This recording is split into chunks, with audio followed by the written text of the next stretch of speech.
गतवर्षी पार पडलेल्या नगरपरिषद नगरपंचायत निवडणुकांसाठी स्थानिक पातळीवरील कार्यकर्त्यांनी आपलं सर्वस्व झोकून देत निवडणुका लढवल्या होत्या। अशाच शिवसेना शिंदे गटातील एका कार्यकर्त्यानं नगरपंचायत निवडणुकीसाठी आपली तब्बल 22 गुंठे जमीन विकली होती, जी आता त्यांना श्रीकांत शिंदे यांच्यामुळे परत मिळाली आहे। भोकर नगरपंचायत निवडणुकीमध्ये शिवसेनेचे तालुका प्रमुख माधव पाटील वडगावकर यांनी आपल्या पत्नीला निवडणुकीच्या रिंगणात उतरवलं होतं। मात्र थोडक्यासाठी त्यांच्या पत्नीचा पराभव झाला। निवडणुकीदरम्यान विरोधकांकडून मोठ्या प्रमाणात पैसा खर्च करण्यात आल्याचा आरोप करण्यात आला होता। तरी देखील शिवसैनिक म्हणून आपणही कमी नाही या हेतूनं माधव पाटील वडगावकर यांनी स्वतःची 22 गुंठे जमीन विकून निवडणूक लढवली होती। ही बाब कार्यकर्त्यांनी खासदार श्रीकांत शिंदे यांच्या निदर्शनास आणून दिल्यानंतर त्यांच्या सूचनेनुसार संबंधित जमीन परत घेऊन माधव पाटील वडगावकर यांना देण्यात आली आहे। श्रीकांत शिंदे हे शिवसंवाद दौऱ्यानिमित्त गुरुवारी नांदेडमध्ये होते। त्यावेळी माधव पाटील वडगावकर ही उपस्थित होते। त्यांनी प्रसार माध्यमांशी संवाद साधताना या सगळ्याबद्दल माहिती दिली। 22 गुंठे जमीन परत मिळाल्याचं सांगताना माधव पाटील वडगावकर यांना अश्रूही अनावर झाले। मी महादेव जाधव वडगावकर, शिवसेनेचा भोकर तालुका प्रमुख आहे।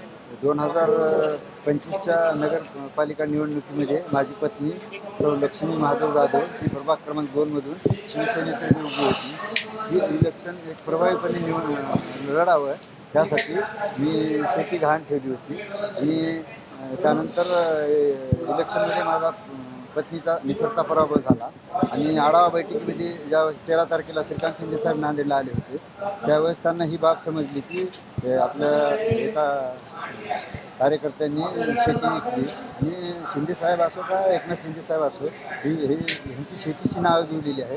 त्यामुळे त्यांना शेती विकली ही बाब खटकली आणि त्यांनी मला लगेच बोलून घेतलं की असं काय कसं झालं काय नाही। मी सांगितलं असं असं ते काय नाही साहेबांना तसं नाही ठाण्याला गेली, ठाण्याला बोलावून मला ती शेती संबंधित आपण परत किती एकर शेती किती शेती किती पैसे मिळाले? 22 गुंठे शेती होती ती शेती ती आता किमतीचं काय नाही पण त्यांनी परत घेऊन दिली सगळ्यांनी।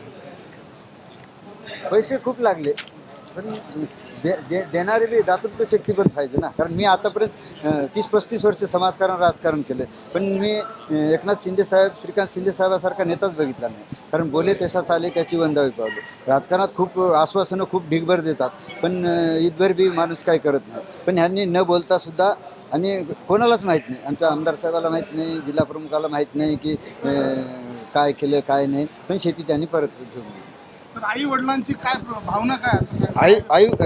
आई वडील तर नाहीत मला, पण पत्नी आम्ही कुटुंब सगळे भेटायला गेलो होतो साहेबाकडे।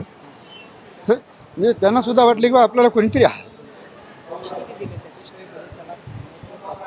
नाही पैसे तर पैशाचं मोलच नाही, कारण हे बघा दातृत्व शक्ती हे सगळ्यात महत्त्वाचं आहे। पैसे किती दिले काय दिले पण माझी जी 22 गुंठे हायवेची जमीन होती ती वापस घेऊन दिली, कारण याच्यापेक्षा मोलच नाही।